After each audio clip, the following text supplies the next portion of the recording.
పశువులకు దానా పెడుతుంటే ఎప్పుడైనా మీకు వాళ్ళ పట్ల కనికరం కలిగిందా అని నేను అడుగుతున్నా. ఇవాళ నేను అడుగుతున్న మిత్రుల ఈ వేదిక మీద నుంచి ఒక ఆయన అంటున్నాడు, ఇంతకాలం శ్రీధర్ బాబు గారు, అడ్లూరు లక్ష్మణ్ గారు అనేవాళ్ళు ఆయన పెద్ద మనిషి అని.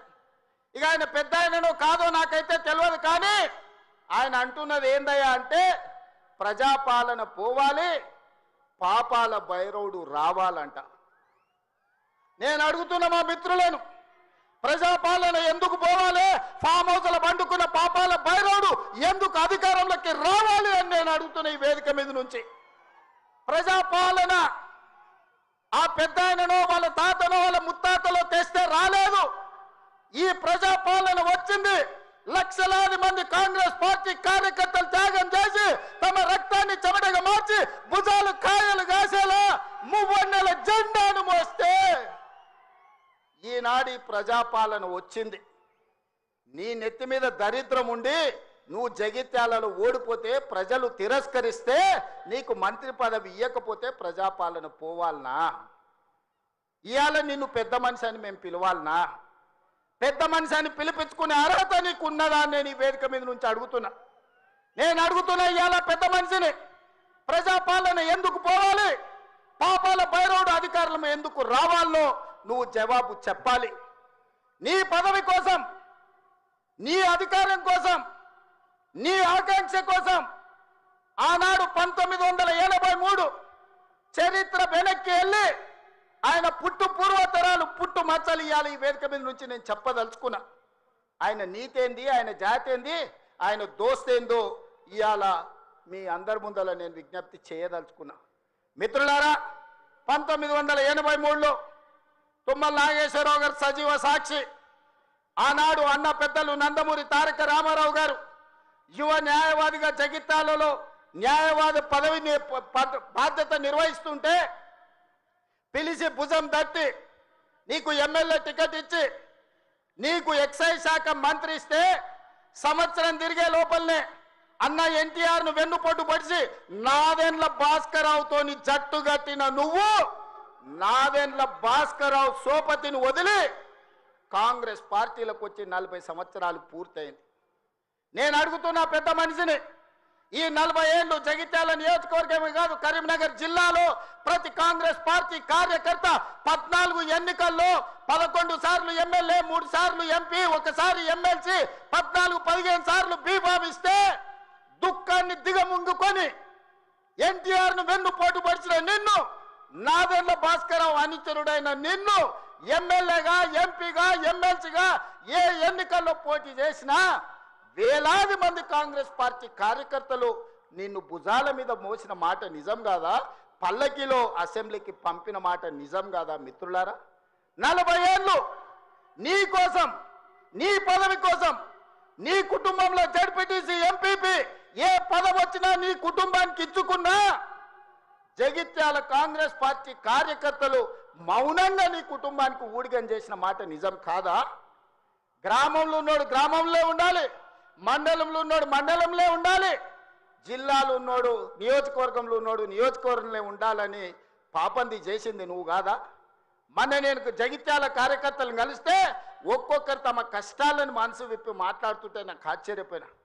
గాంధీ భవన్ చూసి ఒక నాయకుడు చాలా సంవత్సరాల తర్వాత మెట్రోలో పోతుంటే గాంధీ భవన్ కనిపిస్తే ఆనందంతో కన్నీళ్లు గారిని ఆనంద బాష్పాలు గార్చిన మెట్రోలో నన్ను ఇట్లా గాంధీ భవన్ చూసిన మా నాయకుడు ఎన్నడూ నన్ను గాంధీ భవన్కు తీసుకుపోలేదని చెప్తుంటే నాకు నిజంగా మనసులో కలుక్కుమన్నది, ఇట్లాంటి కర్కోటకులైన నాయకులు ఉంటారా అని. అలాంటి నాయకుని కూడా జగిత్యాల ప్రజలు 14 సార్లు బీమా ఇస్తే ఎన్నో సార్లు ఓడిపోయినా వదలకుంటేనే ఆయన వెనకాల నిలబడి, ఆయన గండగా నిలబడి ఆయన భుజాల మీద మోస్తే ఒక్క ఏడాది పదవి లేకపోతే మీ గుండెల మీద దాన్ని మిమ్మల్ని మోసం చేసి పారిపోతాడా అని నేను అడుగుతున్న మిత్రులారా. ఇది న్యాయమా? ఇదేనా నీ జాతి, నీ నీతి? ఈ వయసులో నువ్వు 40 ఏళ్ళు నీ జెండా మోసి నిన్ను మోసిన కార్యకర్తల గుండెల మీద దాన్ని మోసం చేసి శత్రువు సంతను చేరుతావా? శత్రువు సంకలు చేరి ప్రజాపాలన పోవాలంటావా? ఇట్లాంటోడు పెడితే పెళ్లి కోరుకున్నాడంట, పెట్టకపోతే సావు కోరుకున్నాడంట. ఇంతకంటే ఉదాహరణ ఇంకేమన్నా ఉందా? నేను అడుగుతున్న పెద్ద మనిషిని, ఈ ప్రజాపాలన ఎందుకు పోవాలి? 10,000 కోట్ల రూపాయల ఆడబిడ్డలకు మహాలక్ష్మి పథకం ద్వారా ఆర్టీసీలో ఉచితంగా అమ్మవారిని దర్శించుకోవాలన్నా, అమ్మగారి ఇంటికి పోవాలన్నా, మా అక్కలందరినీ ఆర్టీసీలో ఉచితంగా ప్రయాణం ఇచ్చినందుకు ప్రజాపాలన పోవాలన్నా? తెలంగాణ ఉద్యమంలో సమిధలైన శ్రీకాంతాచారి, వేణుగోపాల్ రెడ్డి, ఈశాన్ రెడ్డి కానిస్టేబుల్ కిష్టయ్య ఆదర్శంగా మొదటి సంవత్సరంలోనే 70,000 ప్రభుత్వ ఉద్యోగాలు ఇచ్చి గ్రూప్ 1, గ్రూప్ 2, గ్రూప్ 3, గ్రూప్ 4 డాక్టర్లను, ఇంజనీర్లను 70,000 ప్రభుత్వ ఉద్యోగాలు ఇచ్చినందుకు ఈ ప్రజాపాలన పోవాలనా? ఆనాడు ఒరేస్తే ఉరేసుకున్నట్టే అని మాట్లాడిన నువ్వు నీ ఫామ్ హౌస్లో 150 ఎకరాలలో ఒరేసుకొని 4,200 రూపాయల క్వింటాలు అమ్ముకొని నువ్వుంటే, రైతులు ఆత్మహత్యలు చేసుకుంటుంటే 8,000 కొనుగోలు కేంద్రాలను తెరిచి ఉత్తమ్ కుమార్ రెడ్డి గారు 2,58,00,000 మెట్రిక్ టన్నులు ప్రతి సంవత్సరం ఒడ్లు కొన్నందుకు ప్రజాపాలన పోవాలనా? సన్నబియ్యం, సన్న ఒడ్లు వండించి సంటి పిల్లలకు సన్నబియ్యం తినిపిస్తున్నందుకు ప్రజాపాలన పోవాలనా? 3,15,00,000 17 లక్షల మంది ఈరోజు సన్నబియ్యం తింటున్నందుకు ప్రజాపాలన పోవాలనా? ఇవాళ పేదవాళ్ళు డబుల్ బెడ్రూమ్ ఇల్లు అంటివి, డబ్బా ఇండ్లు వద్దంటివి, కొడుకు కోడలు ఉంటే ఏడ ఉంటారంటివి, అల్లుడు బిడ్డ పండుగకు వస్తే ఏడవంటారంటివి, కుక్క పిల్ల గొర్రె పిల్ల ఉంటే ఏడ కట్టేయాలంటివి. నేను అడుగుతున్న ఈడు ఉన్న మా యువకులను, మీ ఊర్లో డబుల్ బెడ్రూమ్ ఇల్లు వచ్చిందా? ఆ దరిద్రుడు మీకు ఇల్లు ఇచ్చిండా? 10 ఏళ్ళు మీకు ఇల్లు ఇవ్వలే కానీ ఎర్రవల్లి ఫామ్ హౌస్లో 1000 ఎకరాలలో ఆయన గడి నిర్మించుకున్నాడు. జన్వాడలో కొడుకు ఫామ్ హౌస్ నిర్మించుకున్నాడు. మోయినాబాద్లో తాటి చెట్టు నిర్మించుకున్నది. శంకర్పల్లిలో ఆయన బిడ్డ నిర్మించుకున్నారు ఫామ్ హౌస్లు. ఉండడానికి గడిగా ప్రగతి భవన్ కట్టుకున్నాడు. వాస్తు సక్క లేదని సచివాలయాన్ని కట్టుకున్నాడు. మీ పేదలకు ఎవరికన్నా ఇల్లు ఇచ్చిండా? సంవత్సరానికి 2 లక్షల ఇల్లు ఇచ్చుంటే కూడా పేదలకు ఈ 10 ఏళ్లలో 20 లక్షల మంది పేదలు ఈరోజు ఇల్లు కట్టుకునేటోళ్ళు కదా. తండాలలో, గూడాలలో, మారుమూల పల్లెల్లో ఉన్న ఆదివాసీలు, లంబాడీలు, గిరిజనులు, లేకపోతే ఇతర పేదలు ఇల్లు కట్టుకునేటోళ్ళు ఉండేటోళ్ళు కదా. 20 లక్షల కోట్లు ఖర్చు పెట్టినావు కానీ 20,000 ఇండ్లు కూడా పేదలకు ఇయ్యలేకపోయినావు. ఈరోజు 4.5 లక్షల ఇండ్లు పేదవాళ్లకు ఇందిరమ్మ ఇండ్లు ఇచ్చిన మాట నిజం కాదా? ఈరోజు మీ గ్రామాలలో ఇందిరమ్మ ఇండ్లు కట్టుకుంటున్నది నిజం కాదా? మిత్రులారా, గుండె మీద చెయ్యేసుకొని ఆలోచన చెయ్యండి. ఇలా పేదలకు 4 లక్షల 4.5 లక్షల ఇందిరమ్మ ఇండ్లు ఇచ్చినందుకు ప్రజాపాలన పోవాలనా? డబుల్ బెడ్రూమ్ ఇండ్లతో మోసం చేసిన పాపాల బైరోడు రావాలనా? ఒక్కసారి ఆలోచన చేయండి మిత్రులారా. ఇండ్లే కాదు, ఇల్లాలి కళ్ళల్లో ఆనందం చూడాలని 200 యూనిట్ల ఉచిత కరెంటు ప్రతి ఇంటిలో వెలుగులు నింపినందుకు, పేదవాడి కళ్ళల్లో ఆనందం చూసినందుకు ప్రజాపాలన పోవాలనా? ఇవాళ అదే కాదు, మహాలక్ష్మి పథకం ద్వారా ఆడబిడ్డలకు బస్సు ప్రయాణం ఇచ్చినందుకు ఈరోజు ప్రజాపాలన పోవాలనా అని నేను అడుగుతున్న మిత్రులారా. మీరు ఒక్కసారి ఆలోచన చేయండి. ఇల్లు ఇస్తమే, ఇంట్లో కరెంట్ ఇస్తమే, 500 రూపాయలకు సిలిండర్ ఇస్తమే, సన్న బియ్యం ఇచ్చి కడుపు నిండా బువ్వ పెడితే ఇందుకోసం ఈరోజు ప్రజాపాలన పోవాలనా? అంటే ఈ ప్రభుత్వాలు ధరల కూడిగం చేయాలి, గడీల ముందల బానిస బతుకు బతకాలనా అని నేను అడుగుతున్నా. ఇవాళ ఈ ప్రభుత్వం 70,000 ఉద్యోగాలు ఇచ్చింది, 21,000 కోట్ల రైతు రుణమాఫీ చేసింది.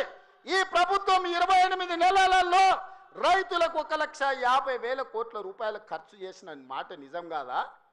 ఆనాడు మా అక్కలీడు ఉన్నారు, పాలపిట్టల లెక్క బతుకమ్మ చీరలు ఇచ్చితే ఏం చేసిండ్రక్క? పొలాల కాడ పిట్టలను బెదరగొట్టడానికి గట్టి రావునా? ఎన్నడన్నా ఈ తెలంగాణలో ఏ ఆడబిడ్డ అన్నా బతుకమ్మ చీరలు కట్టుకున్నారా? ఎన్నడన్నా పండుగ చేసుకున్నారా? నేను ఇవాళ మా అక్కల్ని అడుగుతున్నా, ఇందరమ్మ చీరలు మా సీతక్క మీకు పంచితే ఈరోజు వేలాది మంది పాలపిట్టలక్క చీరలు కట్టుకొని మా తమ్ముడు వచ్చిండు, మాకు చీర పెట్టిండు, మాకు సారె పెట్టిండు, మా తమ్ముడిని ఆశీర్వదించాలని ఇవాళ వేలాది మంది మా అక్కల ఆత్మగౌరవంతో కట్టుకురు. ఈ పక్కలు ఉన్న మా సోదరులు, అమ్మో మా ఆవిడ కూడా మంచిగా అందంగా ఉందే ఏందో అనుకున్నా అని పాలపిట్ట చీరల భార్యను చూసి సంతోషపడుతురు. ఇవాళ 1 కోటి మంది ఆడబిడ్డలకు 1 కోటి చీరలు ఇచ్చినందుకు, ఇందిరమ్మ చీరలు ఇచ్చి వాళ్ళ కళ్ళల్లో ఆనందం చూసినందుకు ఇవాళ మేము దిగిపోవాలనా? 67 లక్షల స్వయం సహాయక సంఘాలకు మా సీతక్క 57,000 కోట్ల రూపాయల బ్యాంకు లింకేజ్ ఇచ్చినందుకు, ఆడబిడ్డల్ని శ్రీమంతులను చేసినందుకు మేము దిగిపోవాలనా? కోటి ఆడబిడ్డల్ని కోటీశ్వరులను చేయాలనే లక్ష్యం పెట్టుకున్నందుకు ఈరోజు ప్రజాపాలన పోవాలనా? నేను అడగదలుచుకున్న ఇవాళ ప్రజాపాలన పోవాలి, పాపాల భైరవుడు రావాలి అనేటోంది నేను ఈ వేదిక మీద నుంచి నిలదీయదలుచుకున్నా.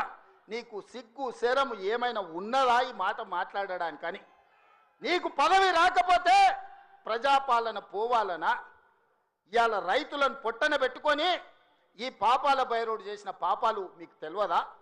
ఈరోజు ఎన్ని పథకాలు ఏమేమి ఉన్నాయో నేను చెప్పితే రామాయణం అంతా రాసుకుంటే భారతం అంతా అయితే పథకాల గురించి మీకు అందరికీ తెలుసు. నిరుద్యోగ యువకుల గురించి కానీ, విద్యార్థుల గురించి కానీ, ఉద్యమకారుల గురించి కానీ, మహిళల గురించి కానీ, మైనార్టీల గురించి కానీ, రైతుల గురించి కానీ, ఈరోజు దళితులు, గిరిజనులు, ఆదివాసుల గురించి కానీ ప్రభుత్వం అమలు చేస్తున్న పథకాలు మీకు తెలియదా? అంతెందుకు ఈ ప్రాంతంలో ఉండే సమ్మక్క సారలమ్మ జాతరకు ఎన్నడన్నా సమ్మక్క సారలమ్మ దర్శించుకోవడానికి ఎన్నడన్నా కేసీఆర్ వచ్చినాడే? 2 నెలల్లో 100 కోట్లు పెట్టి సమ్మక్క సారలమ్మ మందిరాన్ని ప్రపంచానికి ఆదర్శంగా నిర్మించినందుకు మేము దిగిపోవాలనా? పేదల దైవాన్ని